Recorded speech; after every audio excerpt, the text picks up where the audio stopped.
సూర్యాపేట జిల్లా హుజూర్నగర్ మున్సిపాలిటీలోని 25వ వార్డులో CPM CPI పార్టీల మద్దతుతో కాంగ్రెస్ పార్టీ అభ్యర్థి కోతి సంపత్ రెడ్డి ఎన్నికల ప్రచారం జోరుగా సాగుతుంది. గతంలో వైస్ చైర్మన్గా సేవలందించిన అనుభవంతో ప్రజల్లో మంచి ఆదరణ లభిస్తుందని ఆయన తెలిపారు.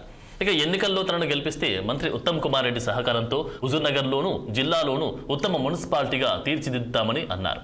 ఇక అదేవిధంగా మంత్రి సహకారంతో 25వ వార్డును అభివృద్ధి పదంలోకి తీసుకెళ్తానని అభ్యర్థి సంపత్ హామీ ఇచ్చారు. నగర్ మున్సిపాలిటీలో జరుగుతున్నటువంటి మున్సిపల్ ఎన్నికల్లో భాగంగా సిపిఐ సిపిఎం పార్టీలు బలపరిచిన కాంగ్రెస్ పార్టీ అభ్యర్థిగా 25వ వార్డు నుంచి కోతి సంపత్ రెడ్డి అని నేను పోటీ చేస్తున్నాను. ఈ ప్రచారంలో భాగంగా గత 4-5 రోజుల నుంచి జరుగుతున్న ప్రచారంలో 25వ వార్డు ప్రజలు స్వచ్ఛందంగా మాతో పాటు కలిసి గడప గడప ప్రచారం నిర్వహిస్తున్నారు. మాకు ఈ ప్రచారంతోనే అర్థమవుతుంది గెలుపు ఖాయమని. మెజారిటీ ఏ రకంగా ఉండాలనే ఉద్దేశంతో కూడా మరింత ప్రచారం ఉధృతంగా చేస్తుంది.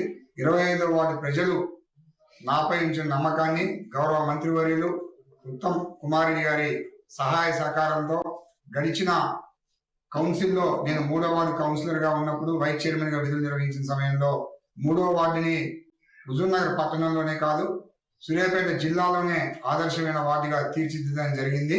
అలాగే గౌరవ మంత్రివర్యులు ఉత్తమ్ కుమార్ రెడ్డి గారి సహకారంతో నన్ను గెలిపించిన తర్వాత 25వ వార్డుని కూడా అదే విధంగా నేను డెవలప్ చేస్తానని చెప్పి మీ అందరికీ తెలియజేస్తూ హుజూర్నగర్ లో 25వ వార్డులో ఎక్కువ బీసీ పాపులేషన్ ఉంది.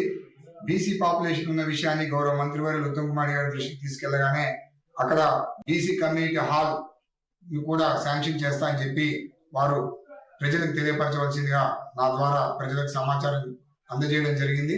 అలాగే అక్కడ ప్రజలు కోరుకున్న విధంగా సీతారాముల వారి టెంపుల్ కి ప్రతిష్ట కార్యక్రమాన్ని నిర్వహించి దాని ధూపదీప నైవేద్యాలను కూడా చేసే విధంగా నేను చేస్తానని చెప్పి వారందరికీ కూడా మాటిస్తూ, అలాగే అక్కడ మదీనా మసీద్ ని కూడా హుజూర్నగర్ పట్టణంలో పెద్ద మసీద్ తర్వాత మన మదీనా మసీద్ ని కూడా పెద్ద ఎత్తున ప్రచారం చేస్తూ ఎల్లమ్మ గుడిని కూడా మంచి అభివృద్ధి చేస్తూ మౌలిక సదుపాయాలకు సంబంధించిన ప్రతి విషయంలో కూడా నేను గతంలో ఏ రకంగా అయితే పనిచేశానో అదే రకంగా పనిచేస్తానని చెప్పి కూడా మీడియా ద్వారా నేను 25వ వార్డు ప్రజలకి తెలియజేస్తున్నాను. ఈ ప్రచారంలో నాకు గతంలో అక్కడి నుంచి పోటీ చేసి ఓడిపోయినటువంటి మా సోదరుడు సుల్వా